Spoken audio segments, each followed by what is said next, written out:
राज्य आंध्र प्रदेश का तिरुपति बालाजी मंदिर, जिसे दुनिया का सबसे अमीर मंदिर माना जाता है। इस मंदिर में हर महीने 300 से 400 करोड़ रुपए का दान आता है और इस मंदिर की कुल संपत्ति 2.5 लाख करोड़ रुपए है, जो दुनिया के कई देशों के बजट से भी कहीं ज्यादा है। मंदिर के पास 11 टन से अधिक सोना जमा है, जिसमें 1000 किलोग्राम का स्वर्ण मुकुट, 2.5 टन का सोने का कवच और हजारों सोने के आभूषण शामिल हैं। लेकिन इतना ज्यादा संपत्ति होने के बावजूद क्यों यहाँ के भगवान वेंकटेश्वर को कर्ज में डूबा हुआ माना जाता है? यह मंदिर भारत का ऐसा मंदिर है जो अपने अनसुलझे और चौंकाने वाले रहस्यों के लिए प्रसिद्ध है। यहाँ ऐसे ऐसे चमत्कार होते हैं जो विज्ञान और मानव सोच से परे हैं। यह मंदिर भगवान विष्णु के एक अवतार वेंकटेश्वर को समर्पित है और कहा जाता है कि यहाँ जो मूर्ति है वह खुद से प्रकट हुई है। इस मूर्ति के रहस्य भी चौंकाने वाले हैं।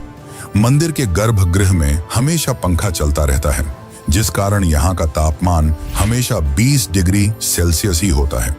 इसके बावजूद वेंकटेश्वर भगवान की मूर्ति से हमेशा पसीना बहता रहता है, जिसे पुजारी थोड़ी थोड़ी देर में पोंछते रहते हैं। और साथ ही जब इस मूर्ति को चंदन के लेप से नहलाया जाता है तो इसकी छाती पर माता लक्ष्मी की आकृति दिखती है। तो क्या है इसकी असली सच्चाई? क्यों यह मूर्ति इतनी चमत्कारी है? एक और चौंकाने वाली बात तो यह है कि मूर्ति का पिछला हिस्सा देखने की सख्त मनाही है। माना जाता है कि इसके पीछे से गुप्त सुरंगें हैं। 1937 में एक युवा पुजारी रामानुजाचार्य इस मूर्ति के पीछे गए और वहां उन्होंने जो देखा वह हैरान करने वाला था। आखिर उन्होंने ऐसा क्या देखा?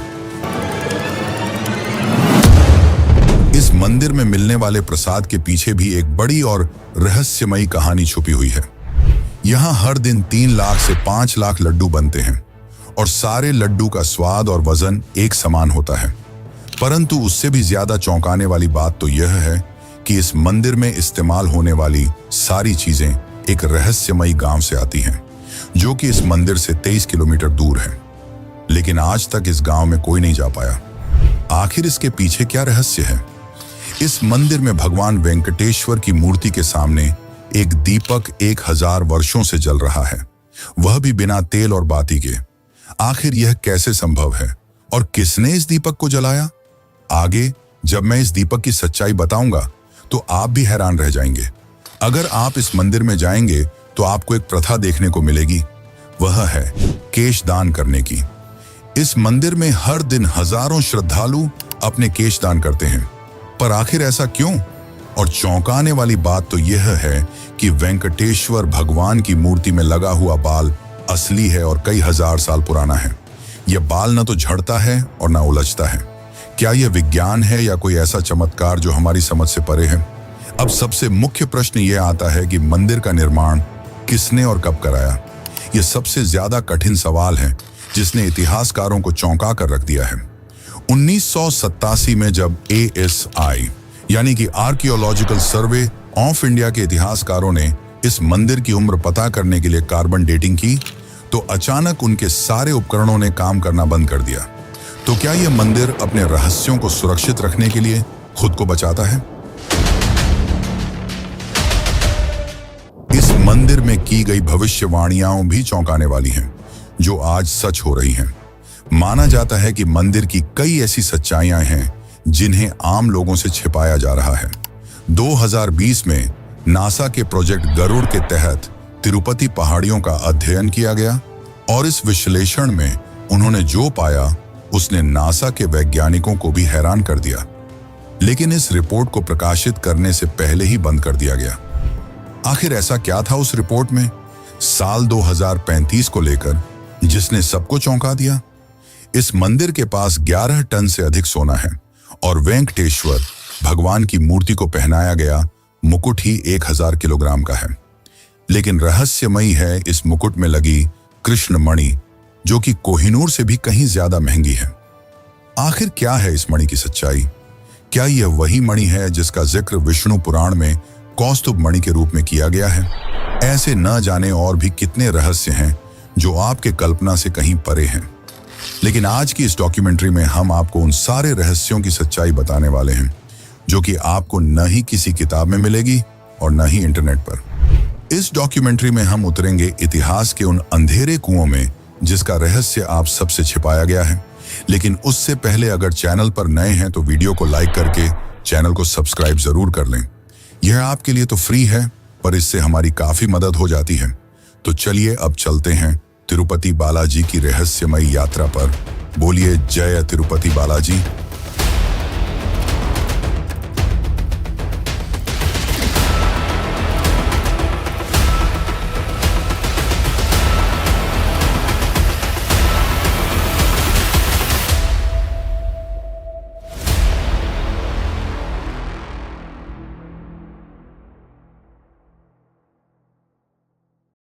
कहा जाता है कि इस मंदिर का निर्माण विजयनगर साम्राज्य के महान शासक कृष्णदेव राय ने करवाया था, पर यह सच नहीं है। इस मंदिर में वेंकटेश्वर भगवान की मूर्ति कहां से आई और इस मंदिर का निर्माण कब और किसने कराया, यह जानने के लिए हमें एक पौराणिक कथा को समझना होगा। इस कथा के अंत तक आपको मंदिर के रहस्यों की आधी सच्चाई खुद ब खुद समझ आ जाएगी। तो इस कथा को अंत तक जरूर देखें, क्योंकि यह आपको एक रहस्यमयी दुनिया की ओर ले जाने वाली है। पौराणिक कथाओं के अनुसार प्रलय के उस भयावह दौर की बात है जब समस्त पृथ्वी जलमग्न हो गई थी। पौराणिक ग्रंथों में वर्णित है कि पवन देव ने अपने उग्र रूप में इतनी प्रचंड गति से उड़ान भरी कि आकाश के बादल फट पड़े और ऐसा वर्षा का प्रकोप शुरू हुआ जिसने धरती को पूरी तरह जल में डुबो दिया। ऐसे में समस्त सृष्टि को संकट से उबारने के लिए भगवान विष्णु ने आदि वराह का अवतार धारण किया। उस दिव्य वराह ने अपने विशाल दांतों से संपूर्ण पृथ्वी को जल के गर्भ से बाहर निकाला और उसे पुनः स्थापित किया। इसके बाद सृष्टि पर पुनः जीवन का निर्माण करने के लिए ब्रह्मा जी ने विष्णु जी से अनुरोध किया कि वे यहीं रुकें, जिसके बाद विष्णु ने अपने वराह रूप को परिवर्तित कर एक नया दिव्य स्वरूप धारण किया। 4 भुजाओं वाला एक तेजस्वी स्वरूप जो साक्षात भगवान विष्णु का ही रूप था। इस स्वरूप में वे भूदेवी के साथ तिरुमला की पहाड़ियों पर निवास करने लगे। यहां उन्होंने मानव जाति को ध्यान योग और कर्म योग का ज्ञान देना शुरू किया। समय बीतता गया और कलयुग का आगमन हुआ। तब विष्णु इस लोक को छोड़ अपने बैकुंठ धाम वापस लौट गए, जिससे ब्रह्मा जी काफी चिंतित हो गए और उन्होंने नारद से अनुरोध किया कि वे श्री हरि विष्णु को वापस पृथ्वी पर लाएं। इसके बाद नारद जी गंगा किनारे पहुंचे। वहां उन्होंने देखा कि कुछ साधु गण एक गंभीर विषय पर चर्चा कर रहे थे। वे यह निर्णय नहीं कर पा रहे थे कि उनके यज्ञों का फल किस देवता को अर्पित किया जाए। तब नारद मुनि के सुझाव पर महर्षि भृगु ने त्रिदेव की परीक्षा लेने का निश्चय किया। सबसे पहले वे ब्रह्मा के पास गए, पर उस समय ब्रह्मा अपनी सृष्टि के निर्माण कार्य में व्यस्त थे, जिससे महर्षि काफी क्रोधित हुए और वहां से चले गए। जिसके पश्चात महर्षि शिव जी के पास पहुंचे। भगवान शिव ने जैसे ही महर्षि भृगु को देखा, वे प्रसन्न होकर उनका आलिंगन करने के लिए आगे बढ़े, किंतु भृगु ने उनके आलिंगन को स्वीकार करने से इनकार कर दिया और कहा, हे महादेव, आपने सदैव ही धर्म और वेदों की मर्यादाओं का उल्लंघन किया है। आप दुष्ट राक्षसों और असुरों को ऐसे वरदान देते हैं जिससे संपूर्ण सृष्टि को संकटों का सामना करना पड़ता है। इसीलिए मैं आपका आलिंगन स्वीकार नहीं कर सकता। ये सुनकर शिव क्रोधित हो उठे, किंतु माता पार्वती ने उन्हें शांत कर दिया। अंत में महर्षि भृगु बैकुंठ पहुंचे, जहां भगवान विष्णु शयन कर रहे थे और देवी लक्ष्मी उनके चरण दबा रही थीं। भृगु ने क्रोध में आकर भगवान विष्णु की छाती पर जोरदार लात मारी, किंतु विष्णु ने शांत भाव से उठकर न केवल महर्षि से क्षमा मांगी, बल्कि उनके चरण दबाने लगे और पूछा, महर्षि, आपके कोमल चरणों को मेरे कठोर हृदय से चोट तो नहीं लगी? भगवान विष्णु की इस अद्भुत विनम्रता और सहनशीलता को देखकर महर्षि भृगु अत्यंत प्रसन्न हुए और उन्होंने घोषणा की कि अब से सभी यज्ञों का फल केवल भगवान विष्णु को ही प्राप्त होगा। इस घटना के बाद श्री हरि विष्णु ने तो भृगु को क्षमा कर दिया, पर इस अपमान से माता लक्ष्मी काफी क्रोधित हो उठी। उन्हें अपने पति का यह अपमान सहन नहीं हुआ और उन्होंने भगवान विष्णु से भृगु ऋषि को श्राप देने के लिए कहा, परंतु विष्णु तो धैर्य और क्षमा के सागर थे, इसलिए उन्होंने ऐसा नहीं किया। इसके परिणाम स्वरूप माता लक्ष्मी ने बैकुंठ लोक का त्याग कर दिया और तपस्या करने धरती लोक पर आ गईं। वे कोल्हापुर नामक स्थान पर ध्यान करने लगी। इस बात से विष्णु जी अत्यंत दुखी हो गए। उन्हें बैकुंठ में सूनापन महसूस होने लगा। इसके पश्चात उन्होंने भी बैकुंठ को छोड़ दिया और धरती पर माता लक्ष्मी की खोज में निकल पड़े। वे घने जंगलों में भटकते, नदियों के तट पर बैठकर रोते, पर्वतों की चोटियों से पुकारते, किंतु लक्ष्मी का कहीं पता नहीं चला। थक हार कर वे वेंकटेश्वर पर्वत में एक वृक्ष के नीचे स्थित विशाल चींटी की बांबी के आश्रय में विश्राम करने लगे। उनकी यह दशा शिव और ब्रह्मा से देखी नहीं गई और उन्होंने उनकी सहायता करने का निश्चय किया। इसके बाद शिव जी और ब्रह्मा जी ने गाय और बछड़े का रूप धारण किया और माता लक्ष्मी के पास पहुंचे। माता लक्ष्मी ने उन दोनों को उस समय के शासक चोल राजा को सौंप दिया। राजा ने उन्हें अपने महल की पशुशाला में रखवा दिया और उनकी जिम्मेदारी एक चरवाहे को सौंप दी। कुछ दिनों तक दूध देने के बाद एक दिन वह गाय अचानक दूध देना बंद कर देती है। इसके बाद एक रहस्यमय घटना घटने लगती है। गाय रोजाना कुछ समय के लिए गायब हो जाती और लौटते समय उसका थन खाली मिलता। चरवाहा हैरान था।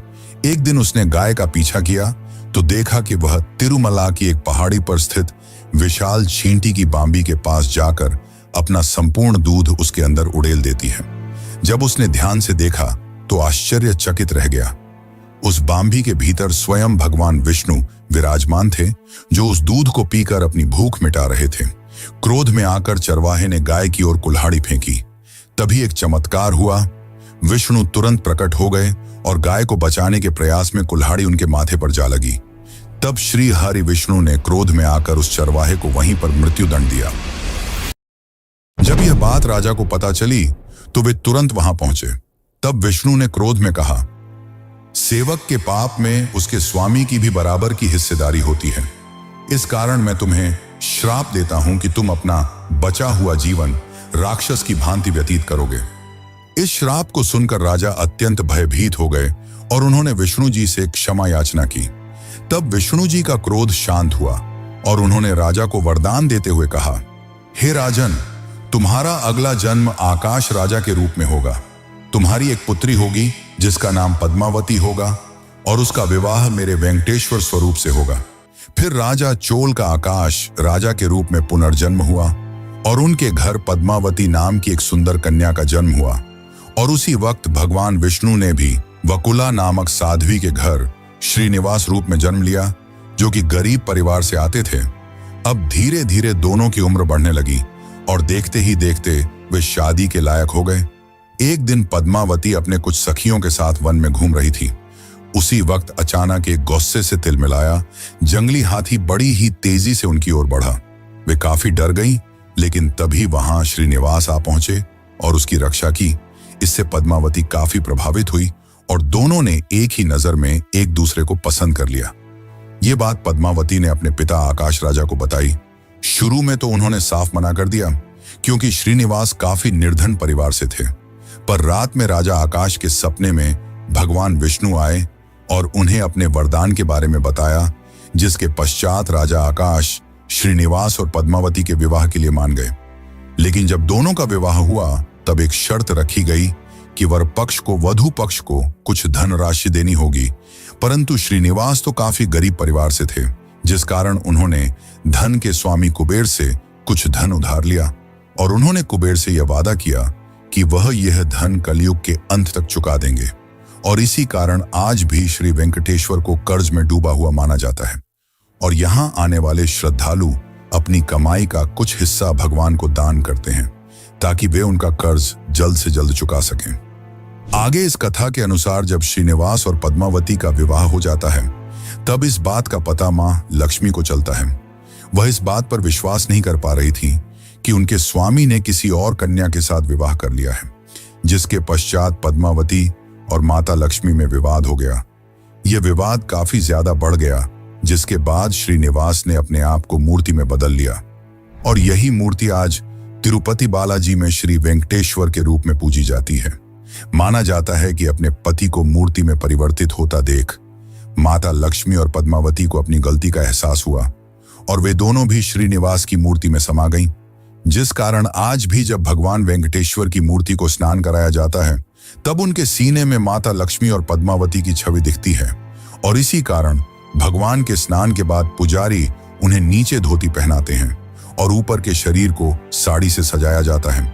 ये भगवान विष्णु और माता लक्ष्मी के चमत्कारों का जीवित प्रमाण है। लेकिन मित्रों, क्या आपको पता है कि इस मंदिर का निर्माण किसने और कब करवाया? यह मंदिर का निर्माण एक चर्चा का विषय है। आईआईटी मद्रास ने 2018 में शोध किया, जिसमें पाया गया कि मंदिर की दीवारों में इस्तेमाल हुए पत्थरों के बीच का फासला हमेशा 0.2 इंच रखा गया है। एक ऐसी परिशुद्धता जो आधुनिक लेजर तकनीक के बिना असंभव मानी जाती है, पर आज से हजारों साल पहले इसे संभव किया गया। आखिर इस मंदिर का इतना भव्य और आधुनिक निर्माण किसने कराया? तो चलिए जानते हैं इस मंदिर के निर्माण का असली सच। लेकिन उससे पहले, अगर आपको डॉक्यूमेंट्री अच्छी लग रही है तो इसे लाइक करके चैनल को सब्सक्राइब जरूर कर लें।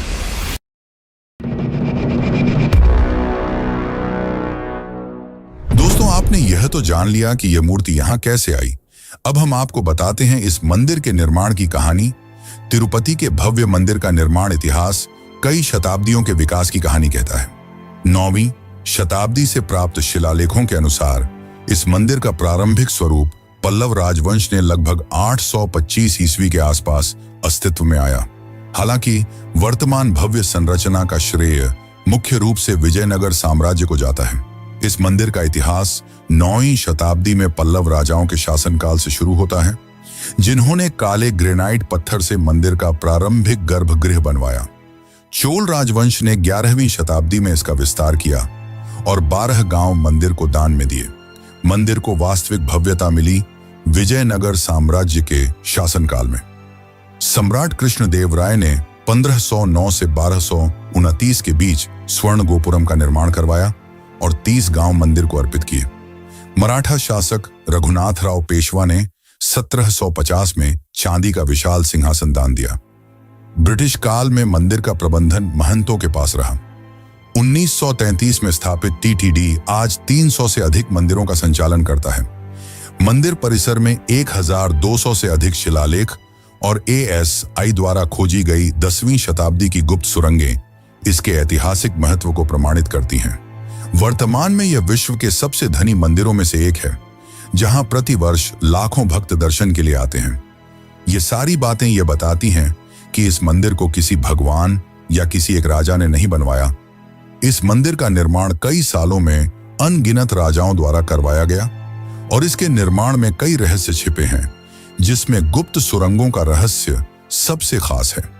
माना जाता है कि यहाँ 7 गुप्त सुरंगें हैं, जिसमें से ब्रह्मास्त्र सुरंग, स्वर्ण बंदर मार्ग और काला पानी सुरंग मुख्य हैं।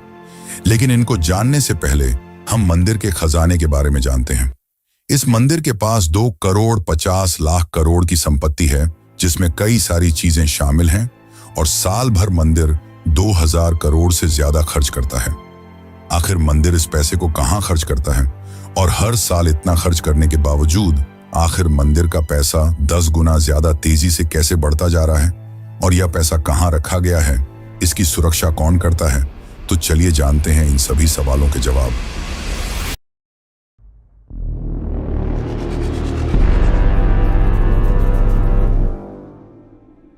मंदिर की मासिक आय लगभग 300 से 400 करोड़ है, जबकि इसकी सालाना कमाई 5000 करोड़ से ऊपर पहुंच जाती है।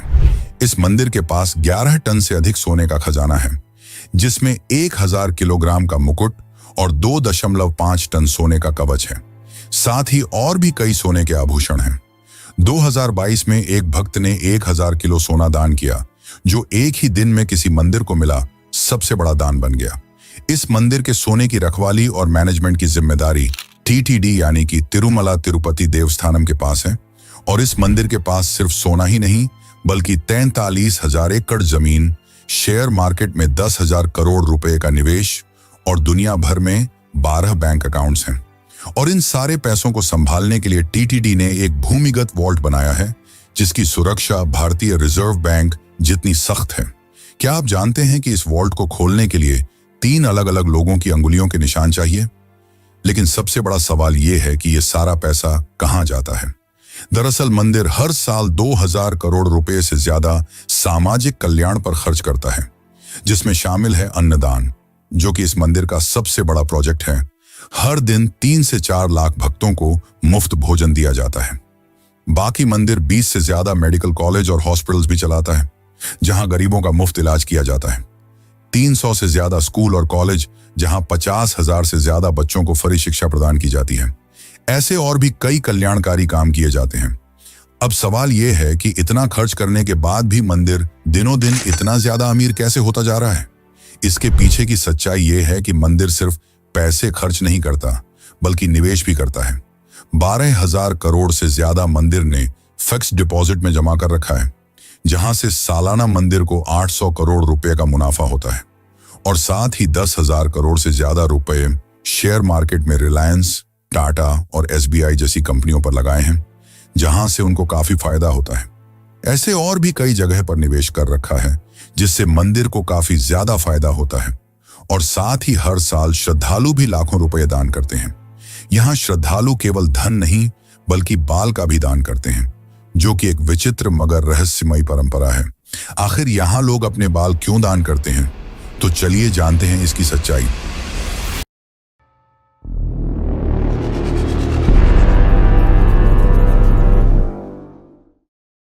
पौराणिक कथाओं के अनुसार जब उस चरवाहे ने भगवान विष्णु के सर पर कुल्हाड़ी मारी, जिससे उनके माथे में गहरी चोट आई और उनके बाल भी कट गए, और जब गंधर्व राजकुमारी नीला देवी ने यह देखा, तो उन्होंने बिना कुछ सोचे समझे अपने लंबे खूबसूरत बाल काटकर विष्णु जी के सर पर जोड़ दिए। बाल एक स्त्री की बाहरी खूबसूरती का एक अहम हिस्सा होता है, लेकिन नीला देवी ने बिना कुछ सोचे अपने बाल विष्णु जी को दान कर दिए, जिससे विष्णु जी काफी प्रभावित हुए और यह घोषणा की कि जो भी तिरुपति में आकर अपने बाल दान करेगा, उसकी सारी मनोकामनाएं पूर्ण होंगी। इस कारण वर्ष आज भी बड़ी संख्या में भक्त यहाँ आते हैं और अपने बाल दान करते हैं। माना जाता है कि यहाँ की वेंकटेश्वर भगवान की मूर्ति में जो बाल हैं, वो नीला देवी के ही हैं, जो कि हजारों सालों से जिंदा हैं। ये ना तो झड़ते हैं और न ही उलझते हैं। जब भक्त मंदिर में केश दान करते हैं, तो यहाँ के कर्मचारी उन बालों को इकट्ठा करते हैं, फिर उन्हें धोकर और साफ करके हेयर विग्स और हेयर एक्सटेंशन बनाए जाते हैं और बाद में इन्हें बेच दिया जाता है। इन बालों को विदेशों में बेचकर मंदिर महीने के लगभग 20 लाख रुपए कमाता है, क्योंकि माना जाता है कि विदेशों में भारतीय बालों की काफी ज्यादा डिमांड है। अब हम जानने वाले हैं वो रहस्य जो विज्ञान और आपकी सोच से परे है, मूर्ति के पीछे का रहस्य। आखिर क्या है इसके पीछे, और क्या है गुप्त सुरंगों का रहस्य? तो चलिए जानते हैं। और अगर यहां तक देख ही चुके हो तो कमेंट में बालाजी महाराज की जय जरूर लिखें।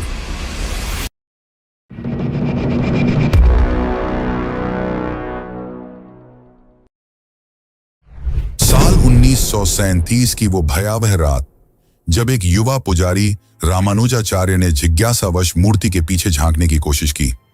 अगले ही दिन उसकी आंखों की रोशनी चली गई और जुबान लकवाग्रस्त हो गई। आज भी मंदिर के रिकॉर्ड्स में यह घटना दिव्य शाप के रूप में दर्ज है। क्या यह सच में कोई अलौकिक घटना थी, या फिर मूर्ति के पीछे छुपा है कोई ऐसा रहस्य जिसे मानव आंखें नहीं देख सकती? इसे लेकर वाल्मीकि रामायण में एक चौंकाने वाला तथ्य मिलता है, जिसके अनुसार मूर्ति का पिछला हिस्सा ब्रह्मांडीय ऊर्जा का केंद्र है। इसे वैकुंठ का द्वार कहा गया है, जहां से आध्यात्मिक और भौतिक संसार जुड़ते हैं। मंदिर के वरिष्ठ पुजारी श्रीनिवासाचार्य ने 2018 में एक इंटरव्यू में बताया, रात के समय जब मैं अकेले गर्भगृह में होता हूं, तो मूर्ति के पीछे से किसी के सांस लेने की आवाज सुनाई देती है, जैसे कोई जीवित हो। इसके साथ ही 2005 में एक पुजारी ने दावा किया कि उसने मूर्ति के पीछे एक नीली रोशनी देखी। और फिर 2011 में इंफ्रारेड कैमरा लगाने की कोशिश की गई, लेकिन वो अचानक फेल हो गया। 2019 में IIT मद्रास के वैज्ञानिकों ने एक चौंकाने वाला खुलासा किया, जिसके अनुसार मूर्ति का पिछला हिस्सा रेडियो एक्टिव गुण दिखाता है, जिस कारण जब मूर्ति पर लाइट पड़ती है तो वहां अजीब तरंगें गूंजती हैं। पर यह केवल एक थ्योरी है। इसकी असली सच्चाई विज्ञान आज भी नहीं समझ पाया। लेकिन धर्म ग्रंथों के अनुसार यहां दूसरे लोक में जाने के लिए कई गुप्त सुरंगें हैं। जनवरी 2022 रात के 2 बजे जब ASI की एक टीम ने मंदिर के नीचे गुप्त सुरंग का दरवाजा खोला, तो उनके सामने जो हुआ वह आज भी राज का विषय है। जैसे ही उन्होंने अंदर कदम रखा, सभी टॉर्च एक साथ बंद हो गए और उनके रेडियो डिवाइस से एक अजीब सी सिसकी की आवाज आई। अगले ही पल टीम लीडर डॉक्टर रवि ने खुदाई रोकने का आदेश दे दिया। क्या उन्होंने वहां कोई अलौकिक शक्ति देखी थी या फिर कोई ऐसा प्राचीन रहस्य जिसे दबाना जरूरी था? धर्मशास्त्रों के अनुसार यहां 7 सुरंगें हैं, जिसमें से 3 मुख्य हैं। पहली, ब्रह्मास्त्र सुरंग। माना जाता है कि इस सुरंग के अंत में एक ऐसा शक्तिशाली अस्त्र है जिसे इस्तेमाल करने वाला सबसे ज्यादा शक्तिशाली बन जाएगा। 1993 में ब्रिटिश इंजीनियरों ने इसे खोजने की कोशिश भी की थी, लेकिन उस खोज के दौरान 5 इंजीनियर रहस्यमयी रूप से गायब हो गए, जिसके बाद उन्होंने यह खोज रोक दी। दूसरी सुरंग है स्वर्ण बंदर मार्ग। माना जाता है कि विजयनगर साम्राज्य के राजा कृष्णदेव राय ने यहां 500 टन सोना छिपाया था, और जब 2018 में ग्राउंड पेनेट्रेटिंग रडार सर्वे किया गया तो यहां कई अकल्पनीय और अद्भुत धातुएं मिली। अब तीसरी सुरंग, जिसे काला पानी सुरंग कहा जाता है, इसके अंदर एक अज्ञात काले पानी जैसा तरल पदार्थ भरा हुआ है, जिसकी 2001 में सैंपल लिया गया, और जब लैब टेक्नीशियन ने इसकी जांच करने की कोशिश की तो उनकी आंखों की रोशनी चली गई। आखिर ऐसा कैसे हुआ? तिरुपति बालाजी की रहस्यमयी कहानियां यहीं समाप्त नहीं होती। असली चौंकाने वाला रहस्य तो भगवान की मूर्ति से निरंतर बहने वाला पसीना है। मंदिर परिसर में पंखे लगातार चलते रहते हैं, क्योंकि बालाजी की मूर्ति से निरंतर गर्मी निकलती रहती है। इसी कारण मूर्ति हमेशा पसीने से तर रहती है। पुजारी नियमित रूप से मूर्ति को कपड़े से पोंछते रहते हैं, परंतु कुछ ही देर में मूर्ति फिर से पसीने से भीग जाती है। इसके अलावा मूर्ति से समुद्र की लहरों जैसी गूंजती आवाजें सुनाई देती हैं, जिसे भक्त मूर्ति के जीवंत होने का प्रमाण मानते हैं। स्थानीय मान्यता के अनुसार बालाजी के चरणों से वैकुंठ की पवित्र नदी विरजा प्रवाहित होती है। मंदिर परिसर में स्थित भावी कुआं भी इसी नदी से जुड़ा हुआ माना जाता है। ये सभी चमत्कारिक तथ्य भक्तों के विश्वास को और दृढ़ करते हैं कि यहाँ स्वयं भगवान विष्णु निवास करते हैं, जिस कारण तिरुपति को कलयुग का वैकुंठ कहा जाता है। इन सबके अलावा सबसे ज्यादा चौंकाने वाली बात तो यह है कि बालाजी की मूर्ति के सामने हजारों वर्षों से एक दीपक निरंतर जल रहा है, वो भी बिना किसी तेल और बाती के। आखिर इसके पीछे क्या सच्चाई है और क्या है उस अद्भुत गांव का रहस्य जहां से बालाजी मंदिर की सामग्री आती है, लेकिन आज तक उस गांव तक कोई नहीं पहुंच पाया? आखिर ऐसा क्यों? तो चलिए जानते हैं उस रहस्य को जो आपको होश उड़ा देगा।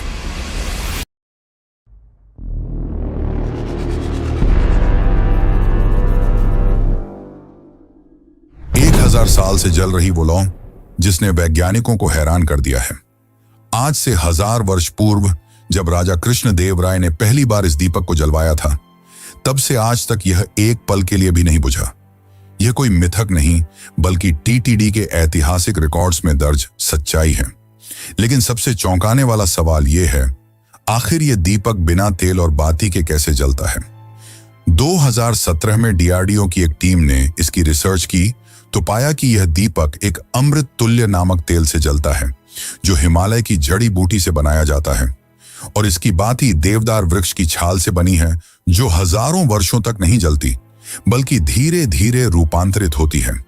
साथ ही वैज्ञानिकों ने बताया कि गर्भगृह की वेंटिलेशन सिस्टम इतनी परफेक्ट है कि हवा का प्रवाह दीपक को हमेशा जलाए रखता है। क्या यह भगवान की लीला है या फिर प्राचीन भारत की कोई दिव्य तकनीक जिसे आज भुला दिया गया है? कहा जाता है कि इस मंदिर में चढ़ने वाली हर एक चीज, चाहे वह दूध हो, फूल हो या कुछ और, वह मंदिर से 23 किलोमीटर दूर स्थित एक गांव से आती है। लेकिन ना तो आज तक किसी ने इस गांव का नाम सुना है और ना ही इसे कोई ढूंढ पाया है।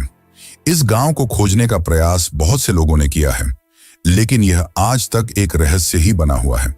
इस मंदिर से जुड़ी कई खतरनाक भविष्यवाणियां हैं जिन्हें नासा ने भी सच माना है। तो आखिर वह भयावह भविष्यवाणी क्या है जिसने नासा को भी चौंका कर रख दिया? लेकिन उससे पहले हम यहां बनने वाले प्रसाद की बात करते हैं, जो आज भी चर्चा का विषय है कि कैसे सभी लड्डुओं का वजन और स्वाद एक जैसा होता है।